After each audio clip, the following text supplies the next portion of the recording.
Whoa, whoa, whoa, whoa. I'm, hello. Who is this I'm speaking to? Okay, I want you to guess. Can you guess this cosplay?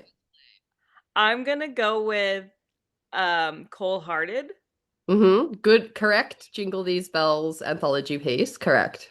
Yes. It's from Cold Hearted or no? Correct. Correct. From Robin Do you know Alvarez. who I am though? Are Which you slutty Prince elf am I? are you Prince Silas? I'm trying to remember. Okay, there's Hollis. Disappointed. Ooh, ooh. Uh, Hollis, Prince Silas. What was the other the gamekeeper? Jasper?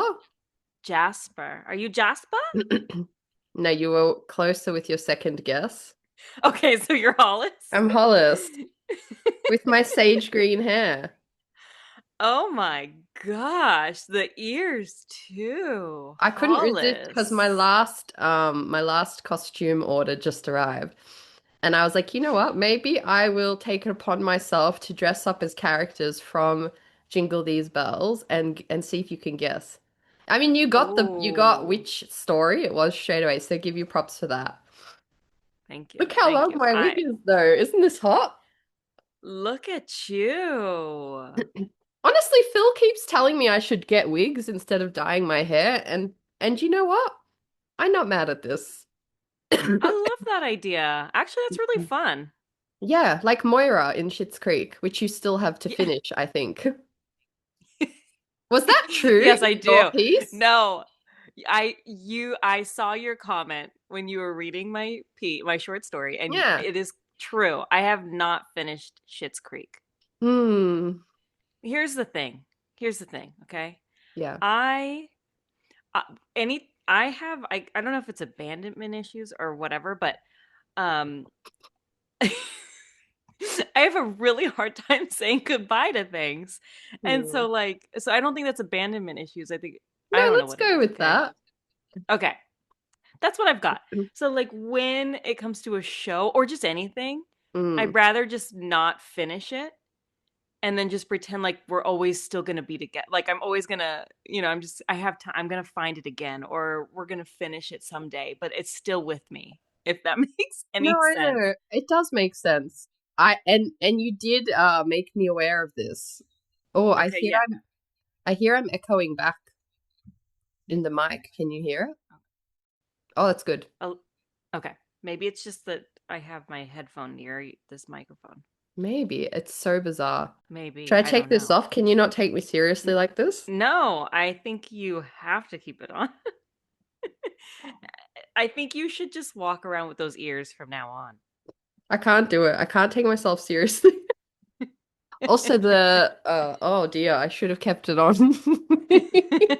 Anyway, I see. It hello. wasn't your color. Okay, I'm I here. see. I see. You know what I She's have to back. say before I forget? I wanted to circle back because we were just chatting to our amazing guest, Emma Pei Yin, and she mentioned about how in her family, like spoilers a little bit, but she just touched on how in her family like there's no family history of like ailments and shit. How like people just kind of don't talk about it. And I have to tell you, like I felt so seen by that shit. I could see it on your face. I had Yes. so much I wanted to say because I too grew up in a like migrant home where we did not discuss. Croatians are just very similar to that.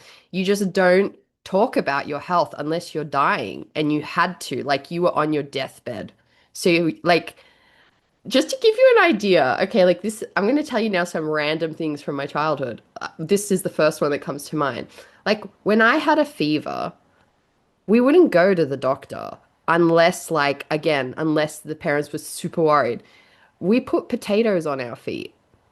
Have I ever told you this? Because it's a No, but Croatian, like, remedy if you put potatoes on your feet, it will draw your fever out, you know? well, did it work? Like do you feel like it do you Listen, I don't think there's any evidence to support it. There's also rubbing vodka on your feet, but I don't think we did that. But we did take Swedish bitters, which, I mean, it is a magical elixir. But I'm just Oh, like, yeah, there was just like a lot of teas and home remedies over Oh going to my, the doctor. I'm looking it up right now. Can pudding Girl, it's gonna be an potatoes? old wives' tale. It's not gonna actually do anything. Please What look if it it's up. like, yes? What if it's like, oh my gosh, guys, you don't even understand. This is the best medical remedy there ever was. Look, I'm all Uh, for all the little witchy remedies that make you feel some level of it, peace as you're experiencing something. But yeah, at the same time, I definitely, there was no history of anything. Even like recently when I found out my iron was low and my parents were like, "Oh yeah, we recently found out that dad has like a genetic like iron, what do you call it? Like there's something." And I was just like, might have been nice to know. Might have been nice to not suffer with low iron for all these years. And there is this history that's been found. But yeah, like nobody checks anything until they're on their deathbed. Like mm. you will suffer through until you actually feel like you're dying. Yeah, well, I did look it up, and no, there is no science to back No, the I potatoes. figured. I Yeah. figured. I mean, my fever didn't leave me any faster, but yeah, the theory was that you cut a potato in half and you put the wet part on the bottom of your foot and it draws your fever out. And I'm doing inverted commas for those who can't see. And this was quite common Yeah. when I grew up. We would just do that. Do you have any Oh random yeah. shit like that from your childhood? Yeah, well, I know like different I would say like Mexican households would have like onions or eggs like under the bed. But Oh, true. mainly For vampire, for mainly sorry, not yeah, what I don't for? know. For I spirits or can't tell you. something? Yeah, probably. Probably. But mainly the main healer of all ailments is vapor rub. Oh Paparu. yeah, but that's valid. I've been Yeah, but going through that that that shit. yeah, that is the main like if anything's wrong, you're getting some paparu right here, there, everywhere. So that I feel like that's right. I feel like it still heals. It still heals. That one does have Yeah. validity behind it to you. I'm gonna give you that one. It does really open your airways when you're struggling, you know? It does. Yes, it does. We need it. We need it in our lives. Yeah, but the potatoes, the onions, the eggs, they don't work. Sorry to say, according to No. according to my Google search. Even though, yeah, like, because like I said to you when we recorded yesterday, like, I definitely want to get the flu shot next year. Um, after having 2 years in a row where I got like COVID and influenza, and it's just been brutal. And anyway, I was just like curious because growing up again, like I kind of heard people saying stuff like, no, the flu vaccines, they're not good. It's making super bugs. Yeah. And I was kind of curious, what's the general doctor's like impression of that these days? Like what information was I getting? Is that accurate? It's just funny because even when I typed it into Google, literally just the Google AI was like, we recommend that anyone 6 to 60 or whatever, above Get 6 that or damn flu something, shot. is getting it. Like it was just stated as a fact. Like, yeah, get it. Like, why wouldn't you get it? And I was just like, it's so funny that like anyway, we could go down No, a lot of rabbit that's holes here, valid but though. Because anytime I go to the doctor and they ask, like, "Oh, do you want to get your flu shot? You're ready for your flu shot?" And I'm like, "No," yeah, and they always just I've look been like, avoiding it "Okay, too. yeah, But I wonder if that's because of like the people we've had around us growing up and like the stigma attached yeah." to it because yeah.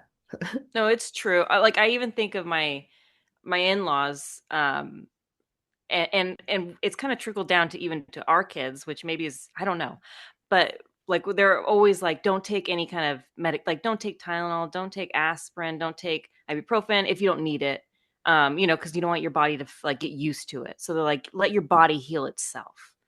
And Hmm. and and I've even like done that with our kids. It's too like, no, you're fine. Like let yourself I do it heal. too. I do it too. Yeah. Like I avoid taking Panadol because I don't want to like develop an immunity to it or something. But Like then we're I'm just like, doctors. I'm also fucking suffering and I'm not taking it every day. But you're right, it trickles into like you start to realize you avoid taking it. Yeah. Right? Yeah. And Like we're doctors, that's like what we I'm know. checking now. Mentally I'm checking myself and like, bitch, take the Yeah. Panadol. Take the fucking It's Panadol. so funny because now, And we didn't really growing up, but now we could literally just look it up on our phone. We could literally look up the answers on our phones and and know if it's okay. And we're still like, I wonder if I should or shouldn't. We're just walking Yeah. around outside. I wonder, I think we've all forgetting that we become have the super universe. suspicious of misinformation, though, so that probably plays into it. It's funny, It's just, like, yeah, seeing that particular thing play out this week, misinformation and people's thoughts, and we've been seeing it. yeah, yeah, we really, really have. I feel like um the state of the world. It feels like we're living in two different like planes in this Girl. world. Mm, Where like one group of us, or I can't like dissect it into two because obviously it's everybody sees things differently, but in general, like one group of us sees the world one way and then somehow the other group sees the world another way and feels like so adamantly that their way is right. And so for a little bit, like this week, I've just been thinking, like, oh my gosh, how can one group of people see the world so differently, mm, like dramatically differently than the way I see it? And I still haven't wrapped my head around it, but I really and truly do feel like you're gonna see what you want to see. And yes. I think that's how we're seeing the world so differently because it's what's already inside of our hearts is the key factor, until you decide like, oh wait, I want to learn, I want to try and see what the other side of the world thinks, and then you're like, holy shit, wow, wait a minute, you hope, but Mm, yeah, I think you're right. Like the whole idea of misinformation is so scary because it's so easy to be misinformed, um, especially when you don't take the time to actually try to do research or understand. So, which is many, many people in this world. yeah.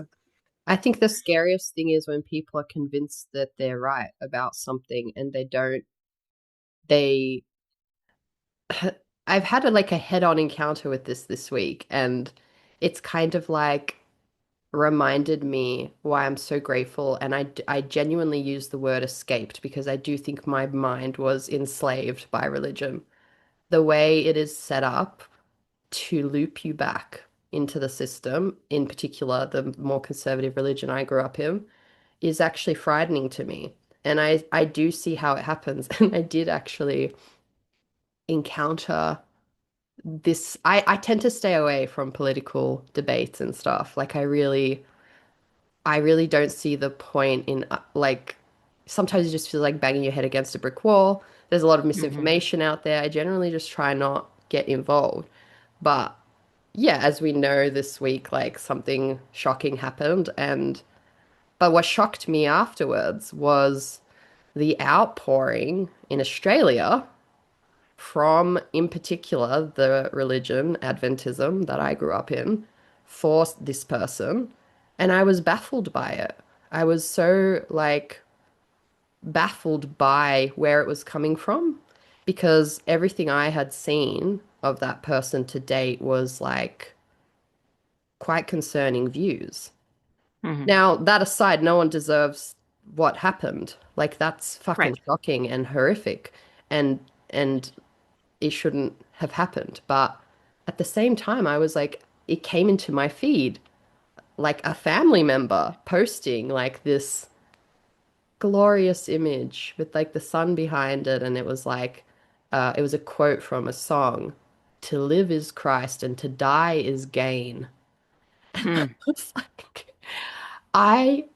I lost my shit that this was in my feed, and I actually called her out on it. And I was just like, what, like, have you heard the things that this person was backing and that they've said?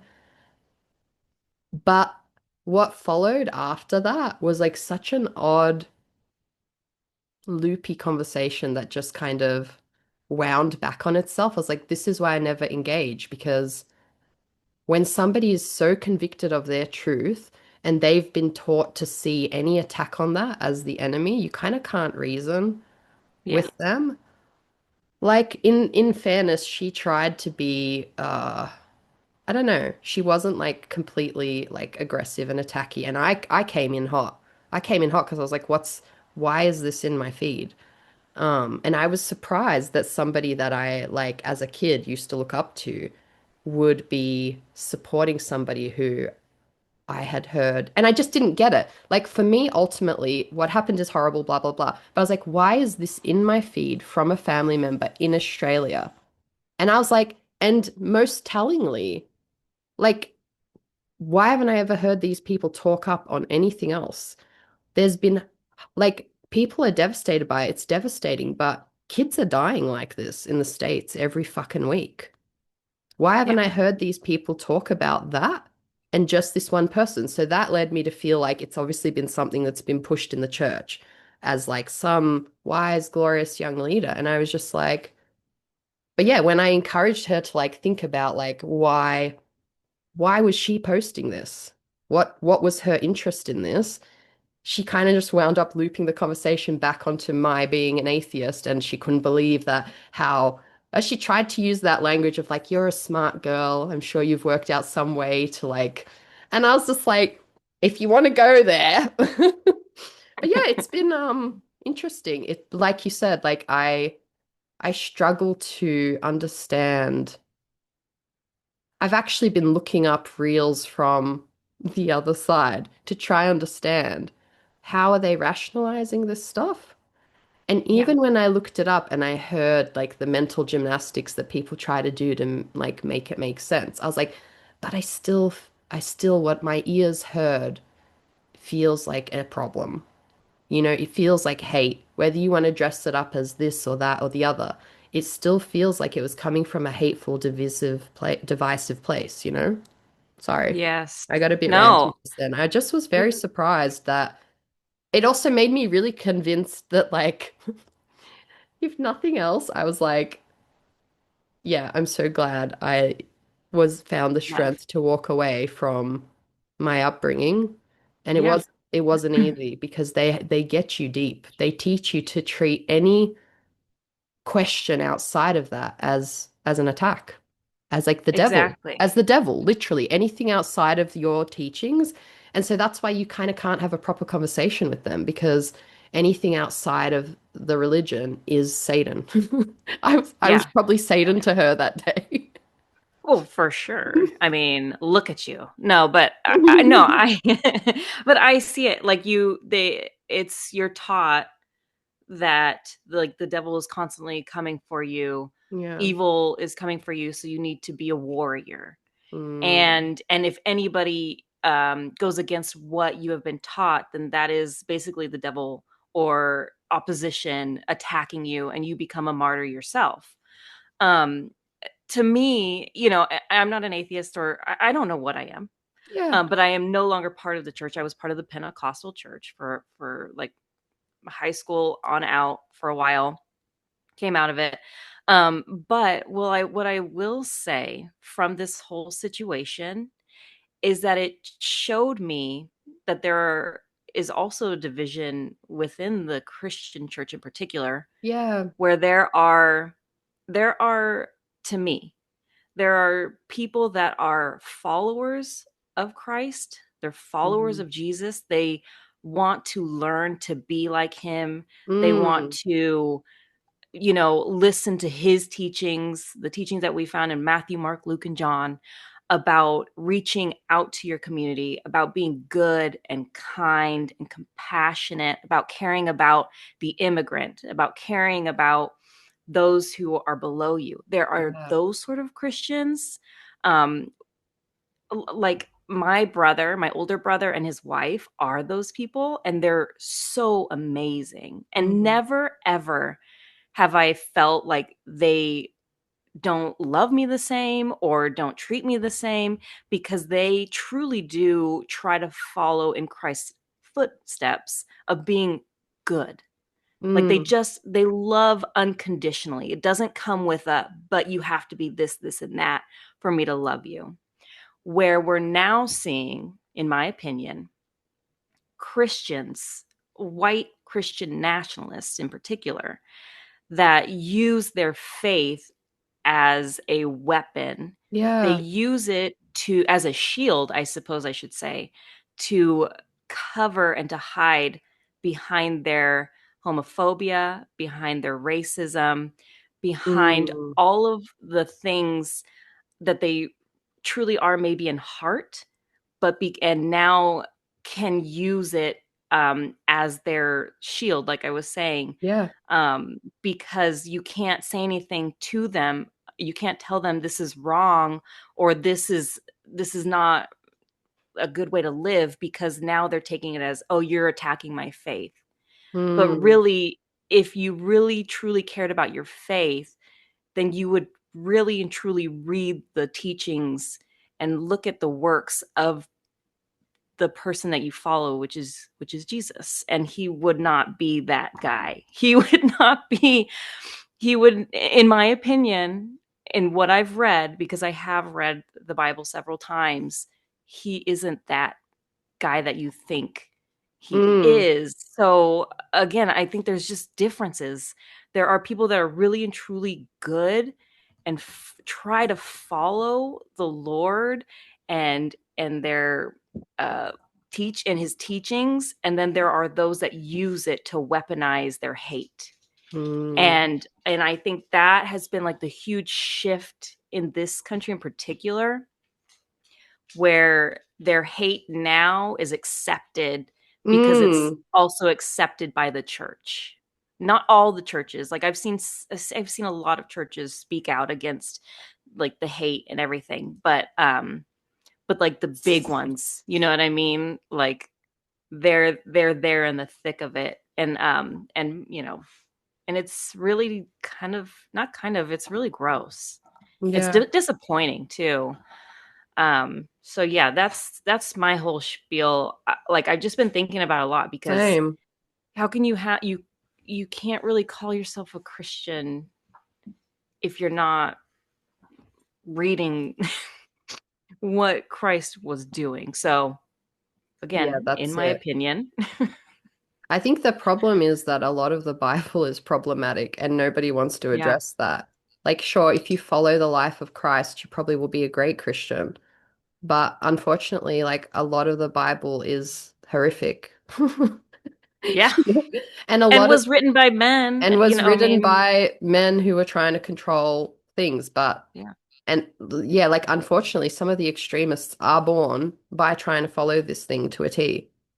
So I yeah, think without like, yeah, without nuance and nuance. education and desire to do good, anyone can weaponize that thing to do whatever the fuck they want. And Yeah, yeah, I agree with you. Like at its core, it's not what I heard it was supposed to be about. right. I mean, yeah, Yeah, I it's don't been know. wild to watch, and I think Yeah, we both feel some type of way about it, having like been there, done that, and and yeah. moved on. I think I use And the moved word on. atheist loosely because I think we're probably more similar than we know because I don't believe I have answers. I don't think anyone does. That's what I believe Yeah, in. yeah, So I guess yeah. I'm agnostic atheist or something, you know? But yeah, it's definitely like if you have a kind heart, it's a difficult time to exist. Oh my God, it Because we have is. all the education and we know Yeah. where we still have to witness this shit. But I think that's the most frustrating thing is to be obviously empathetic, and then also, just like what Emma was saying, is like to see the world from like I'm trying to put it in words, but like I just had a brain fart. But no, it's understandable. These are the yeah, times I'm where, just yeah, I don't yeah, I think it's also like you're coming from it from a point of view where you're just like, wait, why can't you just be kind? yeah, Like, that's it, why eh? can't you just accept people and understand that we all come from different backgrounds? And I think that's kind of what's the coolest part about living. Like everybody's coming from all of these different backgrounds and histories and stories. And like, I'm sorry, had I not been open minded in 2020, I would not have watched my first K drama, and my life would have not been as good as it is today because Exactly. you know what I mean? Like different cultures, different experiences really should enrich your life. And yeah, I just like talk about K dramas any chance I get. Same. Yeah. It's valid. I think at the end of the day, and I don't know, maybe this is my delusion, but I try to hold on to this. I think the loudest people are the extremists for the most part. Like the like a lot of times. Not always. Sometimes it's needed. But I like to think that the majority of humanity just wants to be kind and do better. That the pulse and the beating heart of humanity is to, and it's funny, even this argument I had with this family member, in the end, we both agreed we hoped love would win. I didn't Yeah. know what to make of it that we were able to end on that. I felt like maybe was it a productive conversation? I have no idea. But I was like, yeah, like maybe what we hear are the extremes, and maybe a lot of us just want everyone to have peace, love, Yeah. safety. I just think when our discord is driven by fear and mm, I don't know. I don't want to say brainwashing again because yeah, No, you, yeah. I try Oh, hard not to completely shit on religion, but I can't help but feel that there are just very certain tactics that a lot of extreme religions or conservative religions use to like keep you in it. And once you're mhm. out of it and you see that, it doesn't feel like a choice. It feels like brainwashing. And that's probably why I use that word. Yeah. Um, Knowing what it took me to get out of that way of thinking, Yeah. it's hard not to call it that. But Oh yeah. man, I've also been on like such a big rabbit hole of Yeah. all sorts of things this last week. And it's not even religion, or it's all connected, but the Yeah. politicians as well and who backs them. Girl. Like I have been down the rabbit hole, and right now I'm just like, wait a minute, we're all being screwed with. That's Like it, we're eh? all being messed with, and we're all being divided because if we are, we're not looking at the billionaires who are controlling everything. Oh man, Literally. I've been down the hole. I've been down it, No, I'm and I there it just with you. enrages you. Yeah, it's like And this what is the why in the end I don't usually get involved because I just feel like it's just shit flinging at a point just to right. distract you and just to keep you angry and confused and easy to manipulate. And so I just sometimes opt out. I just Yeah. opt out and turn it off and just try be a good fucking human and live my life. Be kind to Fucking A. people. What else can you Period. fucking do? Period. Right? Just be nice. Just Jeez. be nice. Louise. Like, You know what though? I don't know if you read your first chapter of fuck, I Big forgot. Magic. Can you share with me the big Yeah. magic gospel? Yes. Because Melanie and I Melanie swore she promised on her on her life that she was going to read this first chapter. She didn't. She failed me. I But got busy actually trying my wigs on and I lost track of time. of course you did. Of course you freaking did. And you know what? I'm glad you did. No, but it's so like well timed as usual with us in this podcast and everything we do. We're just magical creatures. Um, Play. right? But she right here, she's talking about like this poet that she really loves in the first chapter of Big Magic by Elizabeth Gilbert. And one of the quotes that she pulled from the author was, "We must have the stubbornness to accept our gladness in the ruthless furnace of this world." I was like, wait a second. Mm. I receive Right? it. I bear witness. That's Right. fucking hot. It's the hottest shit I've heard all week. Right? Like, and then she's just saying, like, they must live their most creative lives as a means of fighting back against the ruthless furnace of this world. Like, she was just kind I'm of gonna like summarizing cry. it again. I was just like, oh my gosh, yes. Like, we are in the ruthless furnace of the world, and the only way to survive it is to, like, be creative and to write and to explore your thoughts and put it on paper.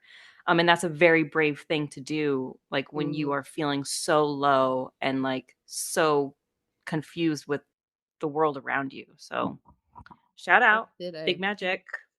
Shout out Big Magic. We're going to be buddy reading it. I will read my chapter after this. And What I love, I think it'll take us forever because some of the chapters are one page, but I think that's great. that's all right. We record every week. We'll get through it Yeah, eventually. exactly. I love this book. I love Big Magic. So if you're listening, hop on the Big Magic train. Join us. Join us. Was that your, did you have another quote? I see you looking at other I parts. was looking to see if I had anything else. It was mostly about like it's being brave to or But it without does require, I bravery. think about this a lot actually, the bravery it requires to choose joy and to Hmm. choose, I don't know, to keep choosing better for yourself. It is actually hard and it does require bravery. I think back to even when I like let myself choose love. And I say that because I was very cynical of love. And I was just like, nah, it's like a sham. It's like, and one day I realized that I was just so afraid of losing love that I was like cutting myself off before I ever gave myself a chance. And yeah, it's fucking scary to like let yourself love. It's fucking scary to choose joy because you feel like it can be snatched away once you have something that you care about, once you have something to feel joy about. It's the great fear that drives humanity, right? But you know what? It's Yes. just boring to live the other way. It's boring, it's sad, and I really love how Emma said, and I feel like I'm doing spoilers again, but like to just like fight for each other. To Mm. like when you fight for other people, she said it so much better, how you fight harder. I think about that. Like I think about who's come before us, who's going to come after us, and and it makes me brave to just fucking live out loud my truth and to not pander to the bullshit of the capitalist society. You know? Yes, And I I don't think do. about it every day. You know, I let my brain turn off because, as I often say, one nervous breakdown was enough for me. Sometimes you just got to go out, play with your pickle goats. Pickle the goat I saw today, Angela's goat. Sometimes you just got to go out, roam with the Play goats, with your pickle. Yeah. take up fishing, dare I say, Take it. play with your Yes. pickle. Could be pickle the sheep I or have to just your show you pickle this. in Play with your general. pickle or jingle these bells. Now, I don't know how I'm going to use this particular item in cosplay, but you can guess what story this is from. I know. I know Can you it. believe I found that? Look how pretty the bells are. Honestly, that's really gorgeous. That would be very nice on the nip holes. I have to test it out. Oh. Uh, on that note, we have an amazing, amazing guest today. I feel like we dove deep today because we spoke to a very deep soul. I've got it here if you don't. Okay. So today we have on the amazing Emma Pei Yin, who is an Australian Chinese writer and editor. She's the author of When Sleeping Women Wake, a historical novel set during the I can't speak, during the Japanese occupation of Hong Kong, exploring resilience, complicity, and the cost of survival. Whew, even that's great. The book has Mhm. been published globally. She's also the founder of Yinfluence Editorial, an agency that works with POC, queer, and neurodivergent writers, connecting them with editors and mentors who understand the stakes of telling stories from the margins. She's been featured in the Canberra Times, Harper's Bazaar, Cosmopolitan, I can't speak today, Cosmopolitan, Mekong Review, and the Hong Kong Review. Emma is working on her second novel with her extremely barky dachshund lady by her side.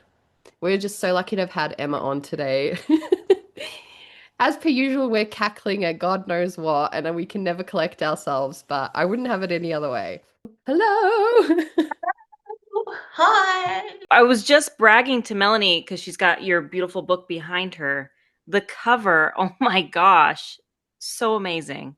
Thank you. Yeah, I love all the covers, but a lot of people do say that the Australian one is their favorite. So It's I mean, gorgeous. The color is just iconic. Like it's just like the best greeny, I want to say greeny blue, maybe aqua. What color is I that? know it's so good. we'll go with Aqua. We'll go I with like how aqua. you It's so say it. good. I like how you say it as well. Aqua with our Aussie Aussie twang. Yeah, I don't think I've ever heard it said like that, and I like it. I really do. Well, welcome to the show. I love your background as well. Like, you have so many things to look at. But I'm not gonna be too nosy.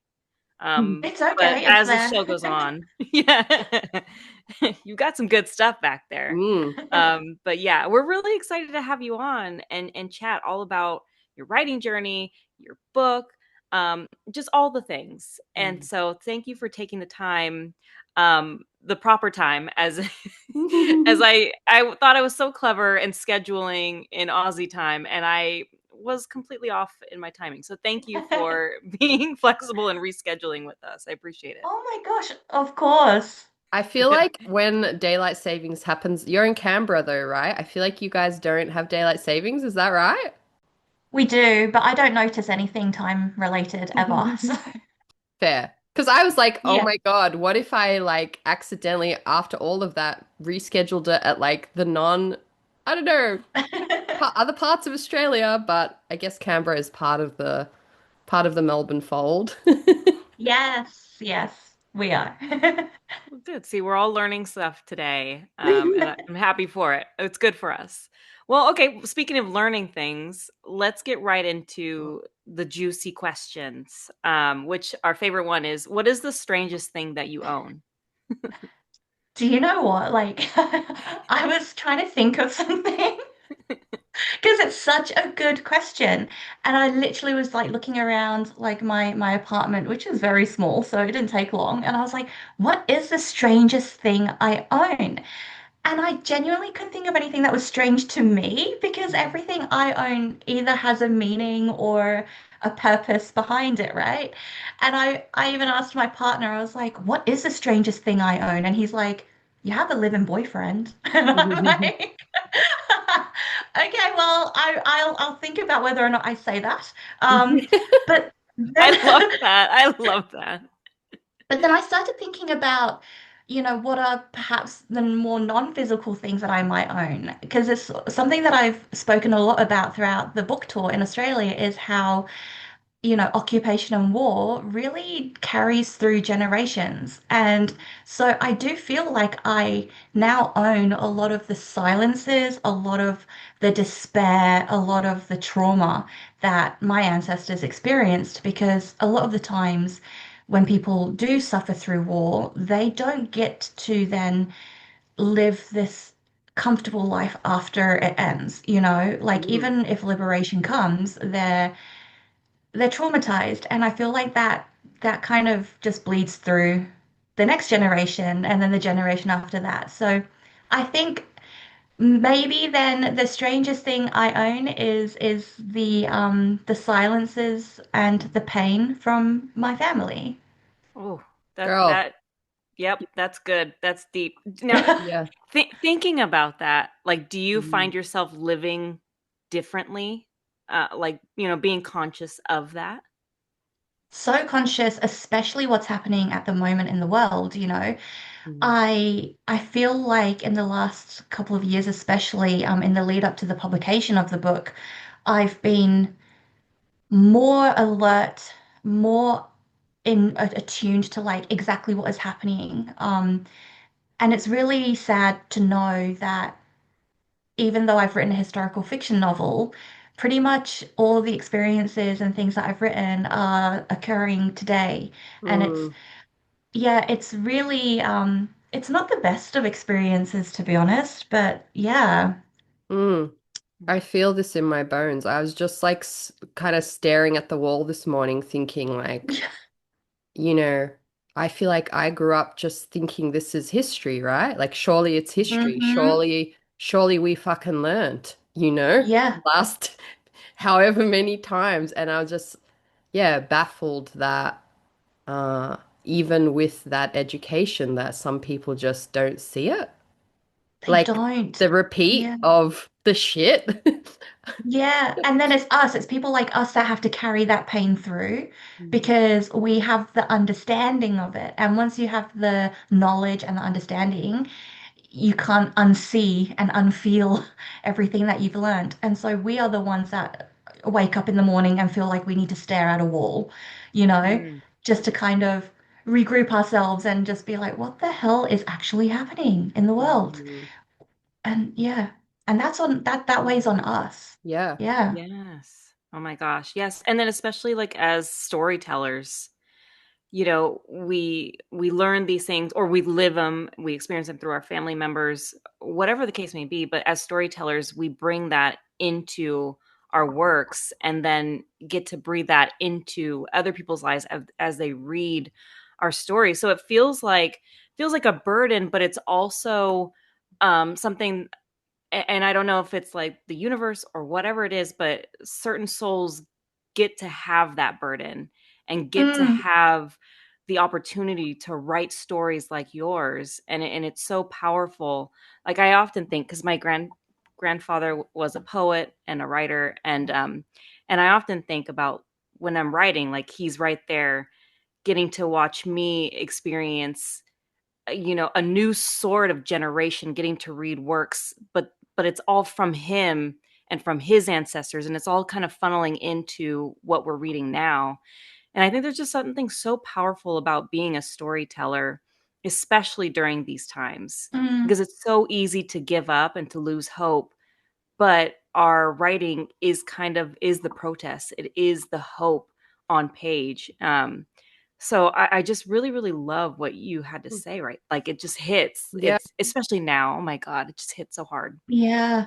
Yeah. And you're right about just like it being particular people and particular souls because, I've thought about it. I would rather carry the pain of my family history than be a person without those experiences because I would hate to be an ignorant person, you know? Mm. So Yeah. yeah, yeah. No, I think about this all the time too. Like, I wish I didn't have to suffer a severe nervous breakdown to come to where I am now. However, I don't regret the ignorance that I lived in. And it caught like it was ignorance, but it wasn't ignorant bliss because my brain was switched on already. Mm, And I already saw the loopholes in it all and I couldn't make my peace with it. And mm. watching everyone else just be like, tra la la. As a sensitive soul, yeah, you're the one who winds up in therapy, you know? You're the one who winds up having to do the therapy for everyone.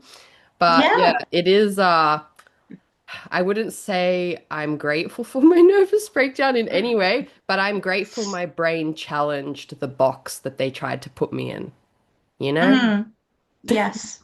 That's good. That's Anyway, we're good. coming in Yeah, hot this coming episode. in I hot. fucking love Yep. it. Thank you, Emma, Emma's for not playing. Emma's not playing. I love it. I love the way your brain works. Speaking of the way your brain works, what is something that you think about way too often? Fast. Yeah, that's And I valid. think Yeah. it just, and I think it just is because I love history. And so even when I was really young, I had this intense obsession with Anne Boleyn because I was born and raised in the UK. And I remember in primary school, I did a whole project on her and I just fell in love with her. And I was so angry that she was beheaded. And I just felt like I was wronged as a woman, And then I asked my parents to take me to Hever Castle in Kent, which is where Anne Boleyn grew up. And that was like the first time I went and I like breathed in the air that like Anne Boleyn once breathed. And I was like, oh my gosh, history is alive. Like, and so I that's kind love of that. how my brain works with things. I'm always thinking about women in history because I just love learning about them. And I'm always thinking, I suppose, about the past because when we're young and we're children, we really do live in a bit of a bubble where everything is a little bit more comfortable. You don't really know all the hardships of life just quite yet. And so I guess there are like snippets of the past that I am always thinking about because it kind of brings me comfort when I think about those moments. So yeah. Mm. I Yep. love that so Love much. it. I think it's another thing like creatives share that like we don't just hear the story, like we live it and we feel the outrage and the Mm, like Lately, I keep getting all these reels about like the women who were erased from history, like the kind of Hmm. badass warrior goddesses who like, Yeah.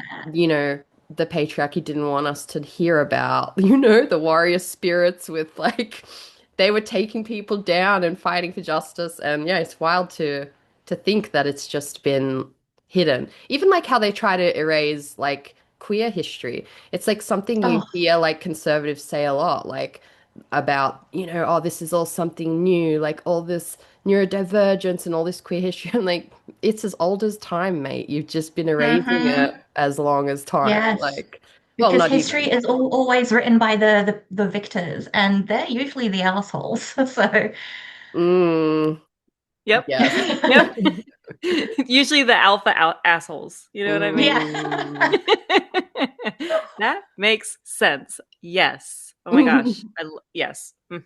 I love again the way your brain works. Yeah.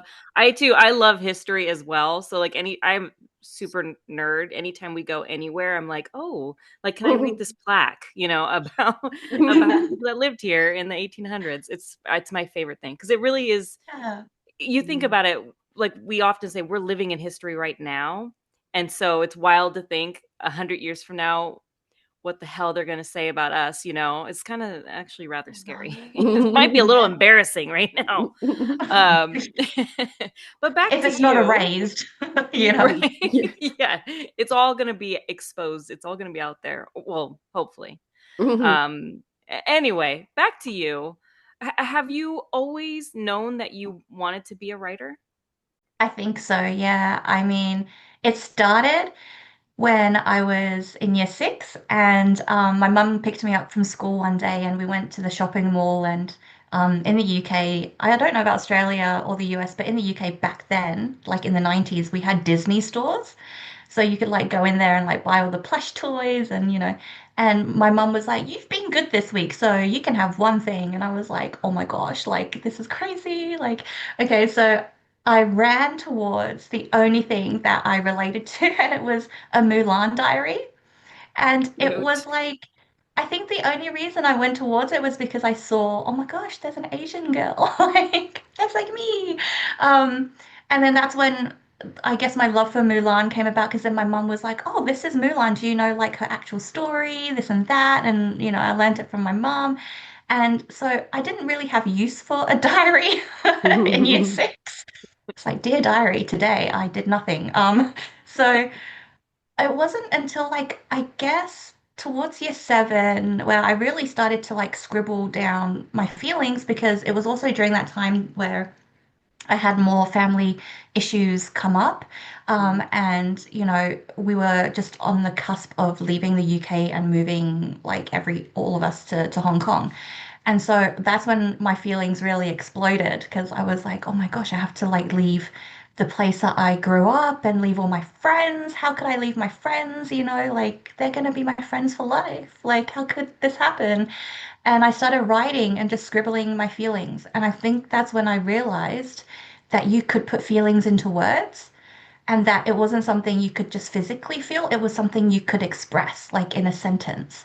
And so the writing kind of started then. And then all throughout like high school, I loved drama, I loved English class. I failed at maths and like science. I was like so bad at that shit. And I just remember loving the written word. I was always upset that high school curriculums made us read mainly like old white male authors. I had zero interest. So a lot of the reading I did was at home by myself. And I just knew I wanted to write one day. I didn't know what, I just knew I wanted to write. I love that so much.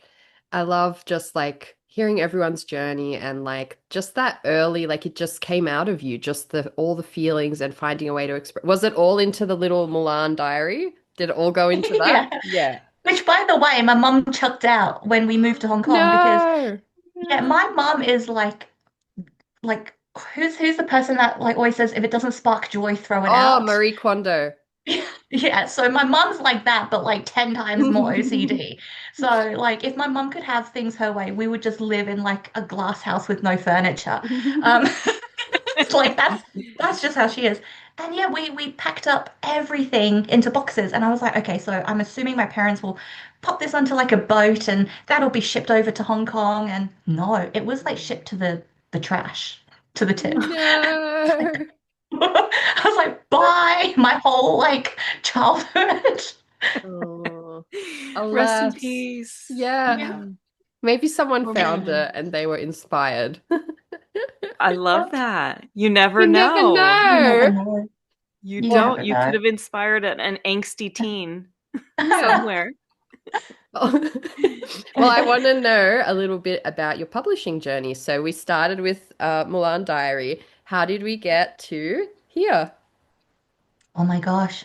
To get to here, I have to talk about the novel I wrote before this, which Yeah. was a young adult fiction novel, and it was called Chasing Echoes in the Rain. And Ooh. it was inspired by, you know, the few years that I lived in Hong Kong and all of my experiences. It was shortlisted for a mentorship prize with Allen and Unwin, but essentially, I then submitted to agents first in Australia, and the rejections that I got were quite not your everyday rejections, right? Like writers, we get rejections all the time. It's so normal. Like we eat them for breakfast. It's a Mm, non-issue. But there were like a couple that I got that were very specific to, hi Emma, loved your writing, but like we can't take you on because we already have an Asian writer on our schedule for next Mm, year. mm, And I was like, what the actual did I read girl. that right? You know, and I didn't realize that people could even be so blunt in a rejection email. And I was like, well, kudos to you and your confidence. Like, okay. But that really put me in a very bad headspace, I think, because I was okay with getting rejections. I Mm, really was fine with it. But once it became about why I was being rejected and I mm. felt that it was discrimination, oh my gosh, I think I went through a period of just severe depression. And I was like, well, I need to really reevaluate my whole life then, because what mm, am I working towards if people are just going to reject me because they already have an Asian author? Um, so I had my pocket of depression for like maybe 3 months, and then I was like, you know what? Screw this, because otherwise they win, right? If I keep like feeling this way. And so I went back to an old manuscript, which was When Sleeping Women Wake. And back then it was called Tangjia, which is like the Tang family. mm, And I went back to it because it's something that I had written snippets of over 10 years. mm, Um, well, at that time, over 7 years. And then I was like, okay, there's something here. Let's work on this.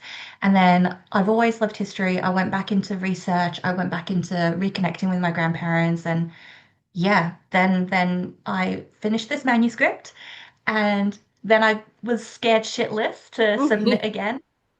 But I didn't submit to Aussie agents this time. I was like, I'll just try a different country. mm. And then I got 5 agent offers in 2 weeks for this one. And I Yes. was just like, yay! Like it all Fuck paid yeah. off. Mm. Yeah. Oh my And God. that was it. Yeah, that's how it started. Wow. Yes. Mm. Yes. And first of all, fuck those other Yeah. agents. First of all, first and foremost. Give that a Um, loud Yeah. fuck though. yeah. Say it with your chest, Montoya. Fuck those motherfuckers. Like, Fuck those motherfuckers. Yeah, period, full stop. And it's something that many people of color face on the daily, rejections in that way. And I remember even like Yeah. when my book A Cruel Thirst was coming out, and I saw that other books were similar, not even close, but similar, and they were done Mm. also by Mexican American authors. I was so nervous because I thought, oh no, there's only room for one of us. Yeah. Um, and it's still it feels that way. Like there's only Yeah. a room for just a few of us to get in. Mhm. And it's such a shitty feeling because Mhm. why? There Yeah. should not be, because we are here first and foremost. We're everywhere. Like Mm. it just it boggles my mind, but it is Mm. so relatable and it happens far too often. So yeah, fuck those people. Yeah.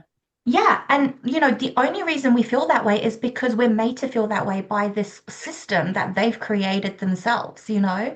And so for me, I actively try to uplift all diverse voices with me. It's kind of like if I'm going up, then you're coming up with me because screw the people that make us feel like we are less than or make us feel like I have to compete against another woman of color. That's not Mm, how it's going to work. Not in my lifetime. Like if I'm period. going up, I'm taking my friends with me. Mm. Period. Yeah. I just Period. like I got chills. I'm Got me getting chills. chills at everything you're saying, and but I would just like to know where these fuckheads find the audacity to like say something like that to you. Like, I how are I like think it's as a ignorance, ignorance, entitlement, like just entitlement. my God, like I just can't believe people like that find their way to writing. Like a career that like makes us look internally and like learn and whatever. To Mhm. actually I remember you telling me this and hearing it again, I just feel even more outraged. Like to actually have someone say that to you, like where do they find the audacity to think they have any idea what your story is about? Or Mm. why could not there be 20 retellings of that story? Because every person is unique and individual, and we want to hear all the, if it's a good fucking story, I want to hear it. Do you know what I mean? How many fucking retellings of Beauty and the Beast have we got? You know? Oh my God. Like, I just don't know where Too people many. find the audacity. But anyway, I'm going to go back and simmer down a Yeah. little bit. But The audacity. Okay, so we got 5 offers of rep. yeah. You went with one offer. I'm assuming, or unless you have 5 agents, I don't know. But so then, what happened after that? I went with the agent that I obviously connected with the most, and I think you feel it. You know, you have like these kind of Zoom meetings with them, and it was great in the sense because the tables turned as well. So it was more like I've got other people that want me now, so it's kind of like, what can you bring to the table? Because I know what I'm Mm, bringing, you know. Um, and my agent, oh my gosh, she is the best thing ever. Like Laurie is just amazing. So within 3 hours of her submitting the manuscript out to publishers, we scored translations rights in Italy. And I was like, did they even read the book? Like, they right? just like the title? Like, and I was like, this is actually insane. And then within 2 days, we got the US, and then we got the UK, then we got Australia, and we've sold translations rights to Ukraine, France, and Spain as well. And so I'm like, I feel so lucky, and I hate it when women say that because I feel like this is something that like men can say very easily. It's like, oh, I'm so lucky. But like women, we have to work 10 times as hard to get something, right? So is it really luck? You Work know? your ass off. Um, Mm. Yes. yeah, but no, and then that just all kind of came about. And I am really grateful to the publishers that I did end up with because a lot of debut authors don't get much of a say on many aspects of the book thereafter, Mm, right? Um, but I was extremely lucky to be able to, at least for Australia and UK, recommend my own book designer. So I recommended Hazel Lamb, who illustrated the UK and the Australian cover. And our connection is really bittersweet because her grandmother also survived the Japanese occupation of Hong Kong. And so it was a done deal. I was like, yep, I cannot have anyone else design this book cover but Hazel. So Mm. it was just the publishing journey has been really beautiful. Like I've heard horror stories. I used to work as a bookseller. I've spoken to authors that have been published by, some of the big five, and you hear some really crazy shit that happens. And so I guess I was waiting for those moments, but they never came or have yet to come. Maybe book two. So Yeah. it's been a very smooth process. that's Yeah. great. Love to hear it. Yeah, I love to Honestly. hear it too. It's how it should be, you know? Yeah. Has there been anything that has surprised you in your publishing journey or in the I think publishing industry, I guess? anything that has surprised me has actually more come from the US side of things, mainly because I'm not really experienced in the industry there. So, for example, the US did want me to kind of amplify the romance thread in my book a little bit more. Mm. And I was like, no, I mean, you're lucky they're even going to hold hands for like a second, you know?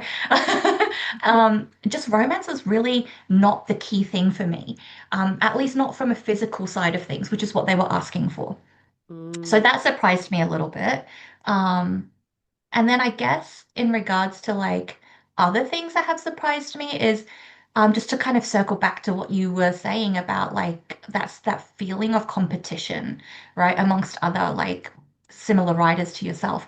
I did feel that once the book was really out there, that's when I started to feel that perhaps the people I thought were really happy for me were really not quite so happy anymore.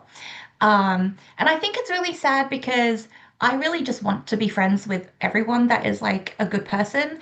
And so I think that has been the most surprising and the most upsetting, I think, has been mm, that experience is really knowing now, who really is going to support you and who's not out to get you, but who would rather um, let you miss out on an opportunity and not mm. share a space with you, you know? Oh my So, God. yeah.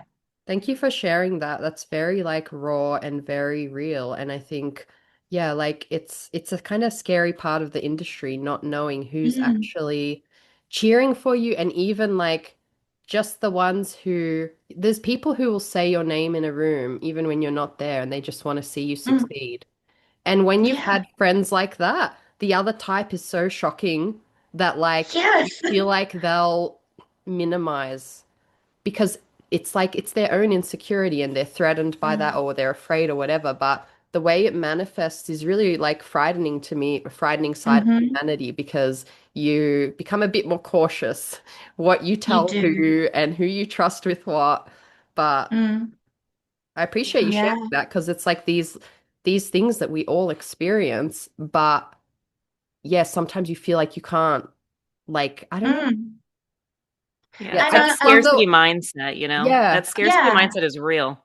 Yeah, and R.F. Kuang, like I listened to her speak at the Sydney Opera House, and she said that, why is it that we can't all just link arms and share the space? Because there is space for all of us. We need to Mm, make it, mm. And so if we all carried that same mindset and we all linked arms, then the space would just be there because we're making it for one another.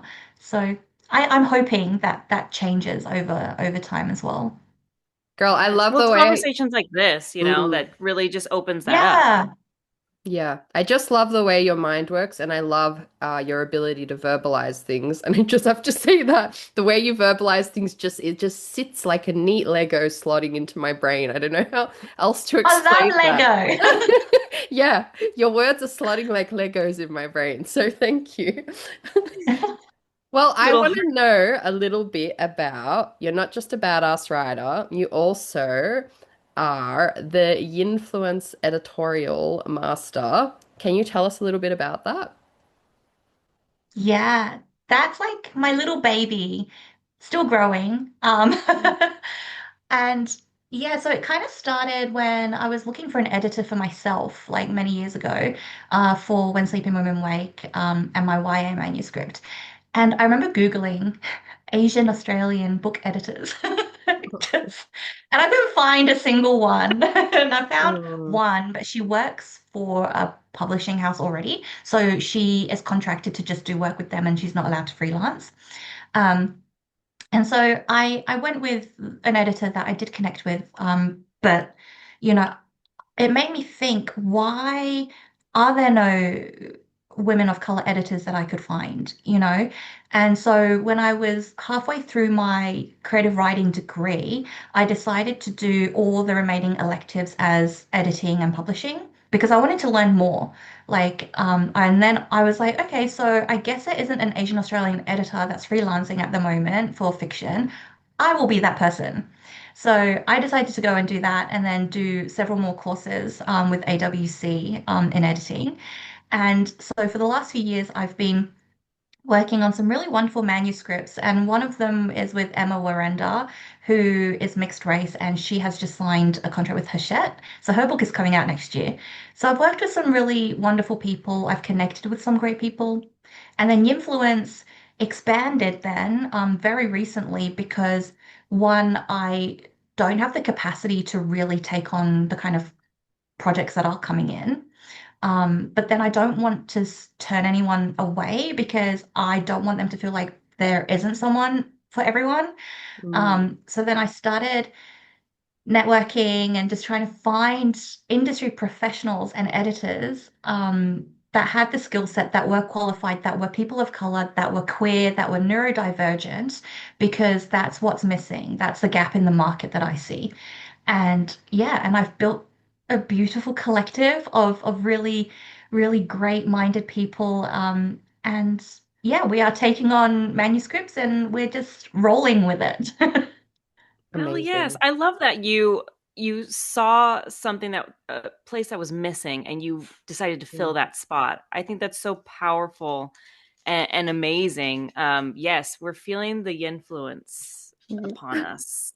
It's taking over the world. I love that so much. Can you tell our listeners that don't know a little bit about your book, When Sleeping Women Wake? Yeah, so When Sleeping Women Wake is a historical fiction novel set during the Japanese occupation of Hong Kong. It spans between 1941 to 1945, though the book does start a little bit earlier in the prologue. The novel also centers around three very strong women. So we have a mother, her daughter, and their maid. And when Japan invades, they are separated, and each one is thrown onto a different path where the central key thing for each and every one of them is to survive just so that just so that they can meet each other again. And so that's like the key thing is they're not really surviving for themselves. They just want to survive for each other. And I think because when you want to survive for someone else, you do a better job at it, in my Mm, mind. Yeah. yes. Okay. Now that pisses me off that the Americans would want more romance because like we why? We like your story sounds so good. Like we don't need the romance. It's about these women. So just had to add that in there. Yeah. I mean, it really does sound amazing. Is there something in particular you hope readers get out of it? I mean, not really, because I think when I was reading, I mean, when I was writing it, it was more of a selfish thing. I was writing it to kind of piece together my own family history, right? So I think every reader will take something different away from it. Perhaps the underlying message would be to continue to hope and to live for each other. Because when we do become too selfish and when we do only put ourselves first, it doesn't really make for a very nice world. And so I think probably that, yeah. That's Mm. powerful. Can you tell us a little bit more about like the research that you put into to finding this or to writing this story? I love researching. I can dive in. I was like researching for like 6 hours straight the other day about trains. I'm probably not even going to use any of it in my next book. But that's the beauty of like, being a writer is the research part. I mean, if you don't like research, then writing is probably not for you, Mm. especially historical fiction.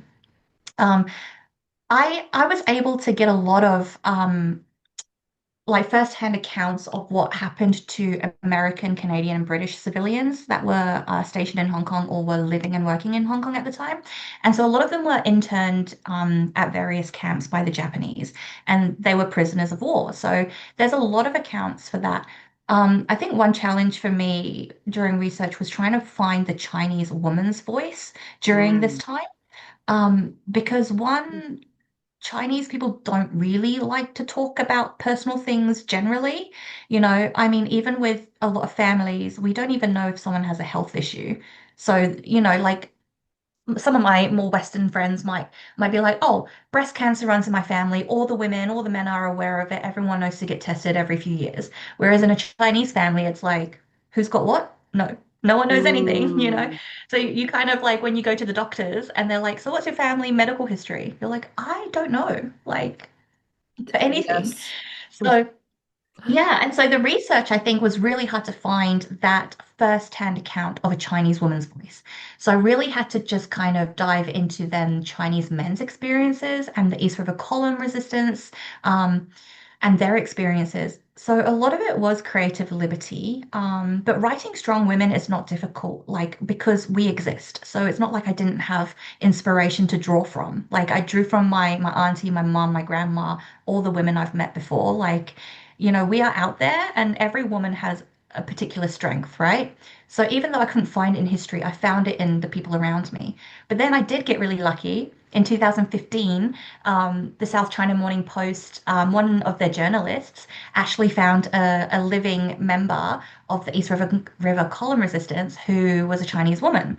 And so he interviewed her and she talked about her experience as a 6 or 8 year old child. I think she was 8. Um, and I was like, oh, I just bawled my eyes out because I was watching this video and I was like, oh my God, I finally found a Chinese woman's voice. Mm. Um, but that's just one like source that I came across. So research was fun, but lots of challenges. Wow. Wow, wow, wow. Honestly, I can't believe we're down to like 2 minutes. I feel like we just got you on because we have our Zoom ticking us down. So I think I want to ask you our favorite question before we get cut off.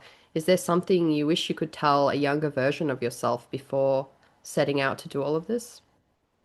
Find good friends. I had a lot of bad friends growing up, but I was also a bad teenager myself.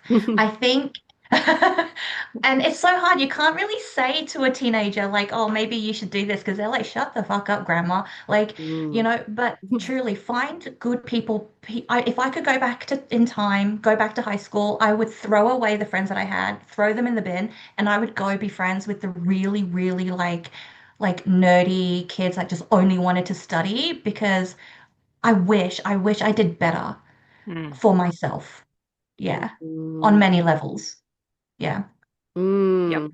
It's Yep. I That's wish they relatable. taught us that in school instead of fucking algebra, like people skills, because I Yeah. echo that. There's a lot of friends that needed to go in the bin who just like Hmm. traumatize you and you don't have the skills, the people skills to Yeah. do anything but tolerate it and fumble your way through. But we've just loved Yeah. chatting to you. I feel like Angela and I speak for us both right now. We've just been sucking in everything you've said, and yeah, I just really appreciate people who come on and just like share their like the voice of truth, you know?